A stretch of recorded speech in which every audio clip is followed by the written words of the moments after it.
Oke, bismillah. Kita melanjutkan part kedua tentang citasi dan reference manager.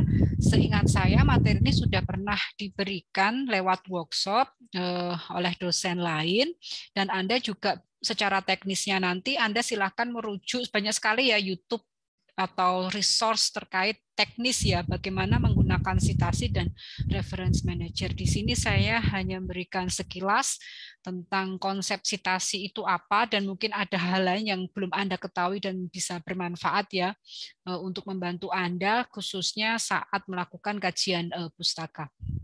Jadi citasi, merujuk itu ya merupakan elemen penting dalam sebuah penulisan karya ilmiah. Nanti dari sini kita tidak terjebak dalam tindakan plagiasi yang tidak disengaja karena kurang hati-hati dalam membuat sebuah sitiran atau citasi. Nah, untuk itu diperlukan cara mensitasi ya dan perangkat lunak untuk mengidentifikasi kualitas dan keaslian atau melacak setiap referensi yang digunakan. Dengan citation dan reference manager, nanti penulis dapat mengolah dokumen referensi yang dimiliki, kemudian membuat pengelompokan berdasarkan topik atau kategori tertentu sekaligus meretrieve metadata yang terdapat di dalam dokumen. Metadata itu adalah data mengenai data. Nah, gimana itu? Nah, fungsi dasar reference manager, paling gampangnya reference manager itu apa? Ya, Mendeley gitulah, atau Zotero, OneNote gitu. Tapi kalau saya menggunakan Mendeley ya. Jadi fungsinya adalah untuk pencarian, untuk penyimpanan dan penulisan. Sehingga fungsi tersebut memungkinkan penulis untuk mencari literatur yang relevan, kemudian kita simpan referensinya dan informasi bibliografi pada database, serta nanti membantu penulisan citasi dan referensi mengikuti format tertentu. Misal, mau mengikuti format apa, American Psychological Association atau IEEE, Harvard Citation, MLA. Ini apa sih, Bu? Ya, nanti begini, kalau Anda menulis tugas akhir atau bahkan ketika Anda menulis kerja praktek laporan waktu itu kan di halaman paling belakang ya sebelum lampiran ada daftar pustaka. Nah, daftar pustaka ini nggak boleh ditulis sembarangan, ada aturannya ya, ada panduannya bagaimana menuliskan. Apakah nanti urut berdasarkan abjad atau berdasarkan kemunculannya? Nah, itu ada aturannya, ada panduannya. Nggak bisa Anda sembarangan menuliskan. Dan supaya lebih rapi, kenapa ya? Nanti untuk mempermudah tadi mencari, menyimpan, dan juga dalam penulisan.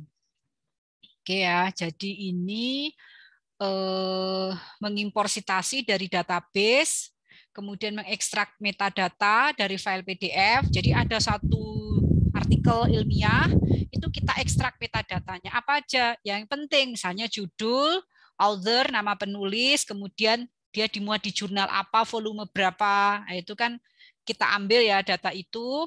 Kemudian abstrak jika ada, tahun, apalagi link web di mana PDF itu kita dapatkan, misal ada ya, seperti itu. Kemudian untuk mengelola citasi pada database lokal, jadi punya paling nggak di komputer kita.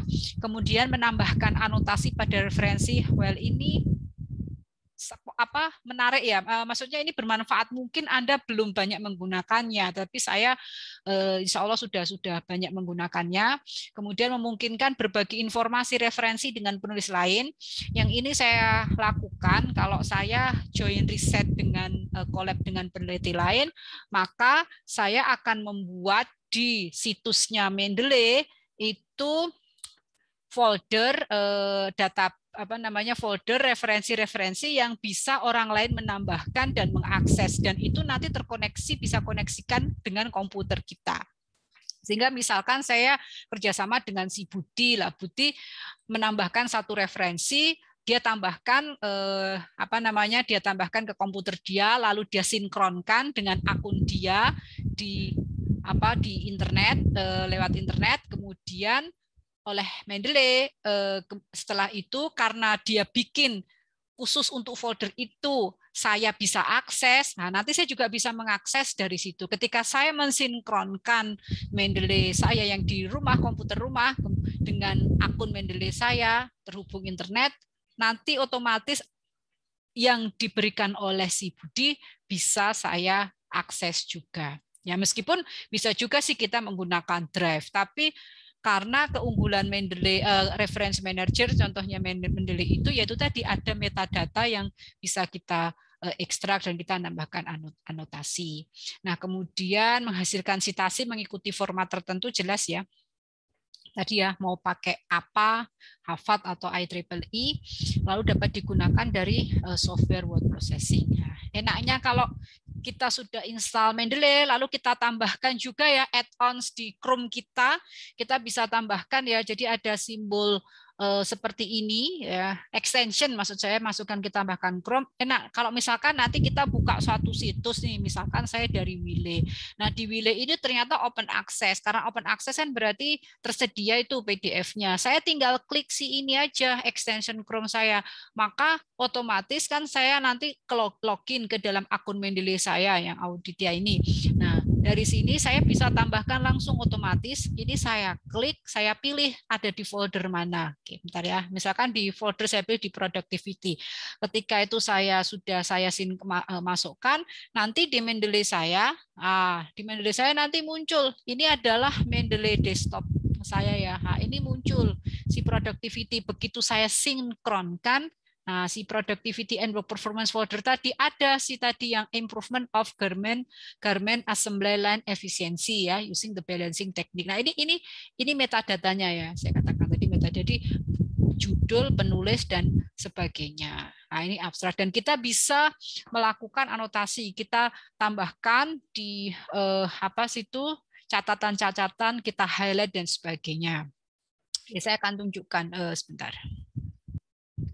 Nah, ini sudah saya buka ya tadi si siapa ini papernya improvement of garment tadi ya sudah saya buka dari Mendeley saya. Lalu saya membuat catatan ya, misalkan apa namanya, this is because productivity and efficiency are the major as well, therefore design. Saya mengatakan ini penting lah buat saya, penting. Nah, ini bisa saya highlight ya, saya highlight masukkan ke sini seperti itu. Dan kita juga bisa memberi notes catatan di situ. Kalau saya sukanya ini ya, ini saya kacakan ini nih, misalnya mengapa penting diteliti, misalkan seperti itu. Oke, nah kan tuh. Kalau kita tutup ya, oke, saya tutup nggak buka lagi. Kita buka lagi, oke, kita buka lagi. Nah, ada ya, oh itu penting. Apa sih catatan kita? Oh ini poin-poinnya seperti itu.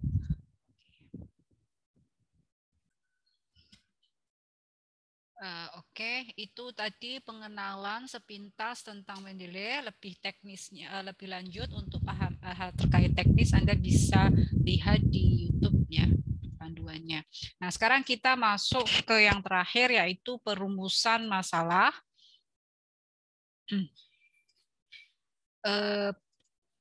Setelah melakukan pengamatan awal dan kajian pustaka, tadi kan kita sudah memutuskan ya mau meneliti topik apa. Lalu kita akan mengerucutkan masalah yang tadi masih bersifat global atau umum menjadi lebih jelas dan spesifik. Jika masalah merupakan kesenjangan antara fakta dengan harapan, maka rumusan masalah itu nanti bentuknya suatu pertanyaan penelitian yang akan dicari jawabannya melalui pengumpulan data. Oke, ada proses merumuskan masalah itu, yaitu tadi pertama setelah melakukan kajian pustaka Anda bisa mencari latar belakang. Mengapa penting, lalu merumuskan masalah, kemudian Anda jabarkan dalam perumusan masalah itu tujuan dan manfaatnya apa, lalu batasan masalahnya. Dan ini umumnya nanti ditaruh di bab 1 laporan penelitian. Oke. Nah, untuk memahami bagaimana merumuskan masalah, terlebih dahulu saya berikan sedikit pengantar tentang bagaimana menalar, bentuk penalaran. Ada 2 penalaran, yaitu deduksi dari khusus ke umum dan induksi dari umum ke khusus. Nah, deduksi itu kita berangkat dari suatu teori, kemudian kita memiliki hipotesis, lalu dilakukan pengamatan untuk mengkonfirmasi kebenaran hipotesis tersebut. Pendapat ini, penalaran ini diusung oleh Aristoteles ya. Adapun induksi sebaliknya, kita tidak memiliki teori sebelumnya, kita melihat dari observasi. Dari observasi itu kita menemukan pattern ya, menemukan pola tertentu. Nah, dari pola ini yang selanjutnya menghasilkan hipotesis dan teori. Nah, model penalaran ini yang digunakan biasanya oleh para detektif, misalnya di cerita fiksi Sherlock Holmes saat ia bekerja memecahkan masalah. Mana yang kita pilih? Ya dua-duanya akan kita gunakan di dalam penelitian karena selalu berhubungan. Anda akan menggunakannya, misalnya induksi digunakan nanti saat menyusun latar belakang kan tadi ya dari general umum ke khusus. Lalu deduksi nanti digunakan saat menyusun kerangka teori dan hipotesis yang selanjutnya kan akan Anda mengumpulkan data untuk mengonfirmasi apakah hipotesis berdasarkan teori yang Anda susun tadi terbukti atau tidak. Nah, contoh pendekatan dalam latar belakang itu ada 2. Yang pertama adalah menguraikan adanya kesenjangan antara objektif dengan kondisi normatif atau asumsi-asumsi tertentu. Di sini kondisi objektif dapat berupa data sekunder yang ada secara statistik atau kemudian data dari penelitian yang lain atau dari data tempat atau lokasi yang Anda jadikan mau direncanakan jadi penelitian dan sebagainya. Kemudian yang kedua menggambarkan perkembangan teori atau kondisi objektif tapi tidak membandingkannya dengan kondisi normatif ya. Apa sih kondisi normatif? Yaitu teori, nilai atau norma yang berlaku umum. Anda akan menggambarkannya menggunakan 5W dan 1H. Ini bisa saja Anda atau digabung juga nggak masalah. Tapi prinsipnya adalah ketika latar belakang Anda berangkat dari hal yang umum menuju ke yang khusus. Karena nanti perumusan masalah adalah khusus ini. Oke. Dalam pendekatan 5W1H itu berarti Anda akan menanyakan, menggali kapan terjadinya masalah, di mana permasalahan itu muncul secara spesifik, mengapa gejala yang menyebabkan masalah tersebut dapat muncul, bagaimana hubungannya dengan gejala lain, apa yang sering terjadi dan siapa yang mengalaminya. Oke ya. Contoh di sini pengetahuan tentang K3 ya. Bagaimana menyusun latar belakang untuk penelitian terkait pengetahuan keselamatan dan kesehatan kerja dan perilaku pekerja di suatu konstruksi jalan tol. Nah, pendekatan pertama tadi kan akan kita bandingkan dengan kondisi normatif ya. Misalnya pertama kita menceritakan bahwa kebutuhan proyek konstruksi jalan tol di Indonesia terus meningkat. Lalu kita paparkan di bagian selanjutnya, paragraf selanjutnya, bahwa zero accident itu penting bagi pekerjaan konstruksi. Kita hubungkan dengan normatifnya apa? Undang-undang. Nah, kita sebutkan undang-undang ini data sekunder kan? Atau keputusan menteri. Lalu Anda paparkan juga gambaran angka kecelakaan kerja pada proyek jalan tol di Indonesia, disertai dengan data kalau ada tingkat dan jenis kecelakaannya apa. Nah, kemudian selanjutnya itu mulai mengerucut ya, karena itu penting pengetahuan mengenai K3. Supaya apa ya? Supaya tadi tidak terjadi eksiden ya. Karena pengetahuan ini, K3 ini nanti akan Anda duga mempengaruhi pekerja konstruksi terhadap perilaku terkait keselamatan dan kesehatan kerjanya. Kalau menggunakan pendekatan kedua, di mana mungkin Anda nggak membandingkan dengan normatif, tapi kita akan menggali dengan 5W dan 1H tadi. Pertama digambarkan karakteristiknya. Misalkan proyek konstruksi jalan tol di Indonesia diikuti kenaikan angka kecelakaan kerja, tetap ya dibutuhkan data ini. Lalu kita karakteristikan objektifnya tadi melalui 5W dan 1H. Dan ini sebenarnya juga dapat digunakan di pendekatan pertama. Misalkan what, apa sih pengetahuan dan perilaku terhadap K3? Why, mengapa perlu diselidiki? Mengapa belum terwujud zero accident? When, kapan dilaksanakan?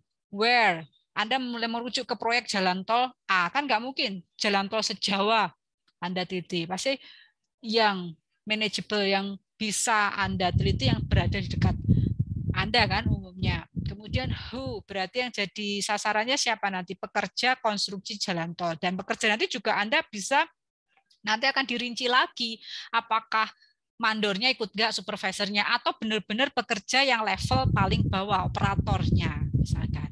Lalu how, bagaimana fakta saat ini, apa yang Anda ketahui saat ini mengenai pengetahuan dan perilaku terhadap K3 secara umum. Nah, itu ya.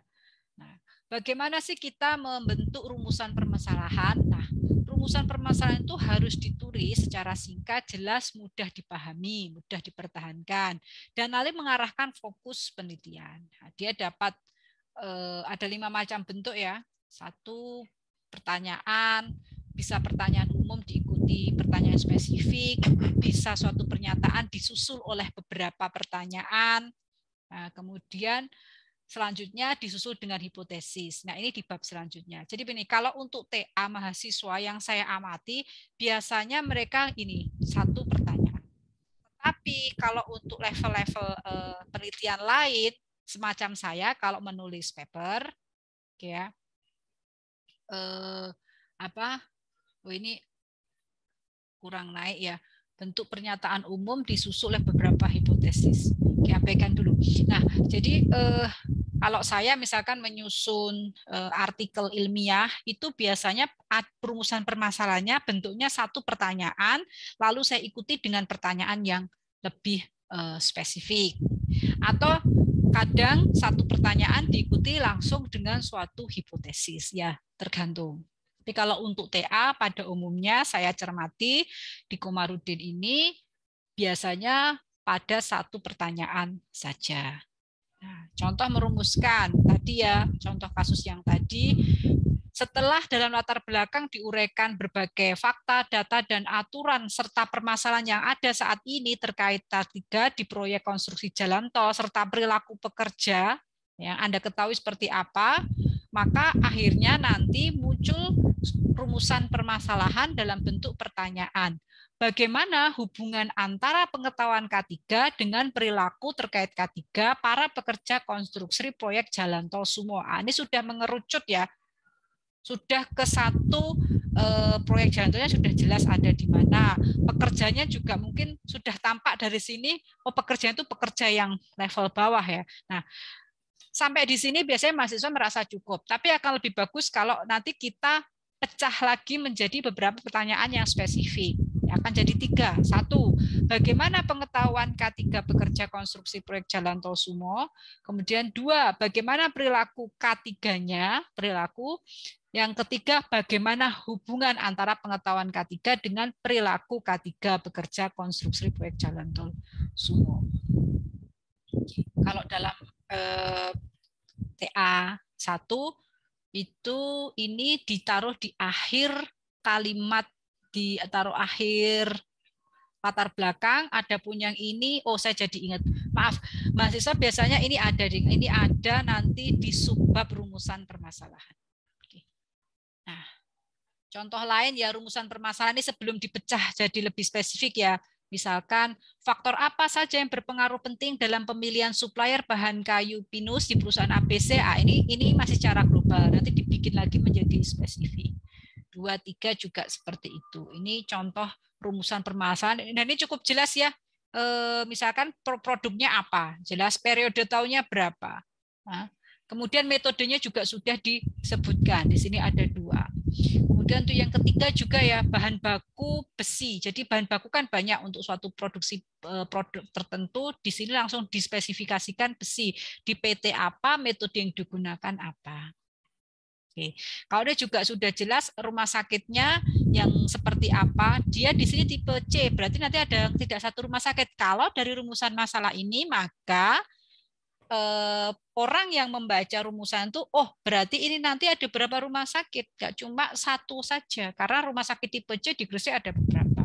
Kemudian wilayah Kabupaten Gresik, berarti nanti samplingnya Gresik. Nah, kalau Anda sudah menggunakan rumusan permasalahan ini, otomatis nanti ketika menyusun metode penelitian, merancang studi, ya jangan di kabupaten, jangan di Kecamatan Manyar atau jangan di Kecamatan Kebomas atau Gresik saja. Ya Anda harus, karena sudah mengatakan wilayah Kabupaten Gresik, ya usahakan keterperwakilan dari semua kecamatan ada. Ya. Kemudian rumah sakit tipe C-nya juga yang ada di seluruh Gresik diteliti. Nah, seperti itu. Lalu tujuan penelitian apa? Nanti dimasukkan juga ya dalam bab 1, yaitu tanggapan dari rumusan permasalahan yang dinyatakan dalam bentuk kalimat. Nah, ada harapan. Tujuan itu apa sih? Harapan mengenai hasil sesuatu yang diperoleh setelah penelitian selesai. Sesuatu yang akan dicapai atau dituju dalam sebuah penelitian. Dan kata-kata yang digunakan harus jelas, tidak ambigu, lengkap, dan spesifik. Tipsnya adalah Anda menggunakan kata untuk menentukan, untuk mengidentifikasi, untuk menghitung, mengukur, dan untuk mengeksplorasi. Adapun manfaat penelitian itu ada dua, secara teoretis dan secara praktis. Nah, nanti di dalam tugas akhir Anda, bab 1, Anda nyatakan secara teoretis manfaatnya apa, sumbangsih penelitian Anda terhadap pengembangan ilmu itu apa? Apakah berupa perbaikan atau modifikasi yang sering ada, atau mungkin penerapan-penerapan lain atau pembentukan konsep atau teori yang baru. Adapun secara praktis itu manfaat yang dapat diterapkan langsung untuk tujuan dan kepentingan praktis pemecahan suatu masalah. Biasanya lebih mudah ya, misalkan Anda aplikasi di suatu industri kecil dan menengah. Anda suatu industri kecil dan menengah, lalu Anda langsung mengatakan bahwa ini manfaatnya digunakan oleh perusahaan itu untuk apa. Manfaat praktis menjelaskan manfaat yang berguna untuk memecahkan masalah tersebut secara praktis. Contoh, pakai tadi ya, kasus yang pengetahuan dan perilaku K3. Nah, tujuannya mengetahui hubungan antara pengetahuan mengenai K3 yang dimiliki pekerja konstruksi dengan perilaku K3 di lapangan. Itu sebenarnya tujuan global. Untuk tujuan spesifik, macam rumusan tadi ya, bisa dipecah lagi jadi tujuan spesifik. Tujuan spesifiknya kan biasanya mahasiswa kalau menyusun tujuan itu dia mendasarkan pada rumusan masalahnya. Kalau rumusan masalahnya ada 3, dia juga akan bikin 3. Seperti tadi kan ada 3 yang dispesifikasikan ya. Tujuan tadi mengetahui tingkat pengetahuan mengenai K3 yang dimiliki, ya kan? Seperti itu. Karena kan pertanyaan rumusan masalahnya kan tadi yang pertama adalah, sebentar saya cek ya. Di sini kan rumusannya kan bagaimana pengetahuan K3. Maka tujuannya biasanya misalnya gitu. Tujuannya adalah mengetahui seberapa tingkat pengetahuan K3. Tujuan kedua mengetahui bagaimana perilaku K3. Yang ketiga mengetahui atau menentukan hubungan, derajat hubungan antara pengetahuan K3. Gitu. Paling mudah memang pakai itu ya. Jadi kita menyusun tujuannya merefer pada rumusan masalah. Kemudian manfaatnya apa? Manfaatnya itu tadi ada 2, secara teoretis dan secara praktis. Secara teoretis hasil penelitian diharapkan menambah wawasan dan wacana studi dalam bidang K3 proyek konstruksi jalan tol. Ini paling mudah seperti itu. Kalau untuk level S1 saya kira ini sudah cukup. Kemudian kalau untuk level S2 lebih rumit lagi, apalagi untuk level S3 ya harus lebih spesifik. Biasanya langsung merujuk teori apa yang mau ditambah, yang mau dimodifikasi atau kita tambahkan dengan penelitian kita. Adapun manfaat secara praktis, hasil penelitian dapat menjadi bahan masukan pada pihak penanggung jawab proyek, Dinas Pekerjaan Umum, dan Bina Marga, serta instansi terkait. Jelas ya untuk apa? Pelaksanaan perbaikan dan pembuatan kebijakan di lapangan, terkait training dan pengawasan perilaku keselamatan safety behavior di level pekerja. Jelas itu sudah praktisnya apa. Jangan bermanfaat menjadi masukan kepada pihak penanggung jawab proyek, selesai di situ. Nah, Anda nggak memberikan spesifik apa sih nanti yang jadi manfaat praktisnya. Nah, cuma jadi catatan begini, secara common sense ya, manfaat ini secara praktis ya, dan teori ini hanya seharusnya bisa ditulis setelah penelitiannya selesai. Ya kan, setelah selesai baru tahu Anda dapatnya apa. Bisa saja hipotesisnya tidak terjawab. Ya, seperti itu. Nah, tetapi kebiasaan kita memang menulis manfaat itu di depan. Jadi gini aja komprominya. Kalau untuk TA1, maka manfaat ini adalah harapannya nanti manfaatnya apa.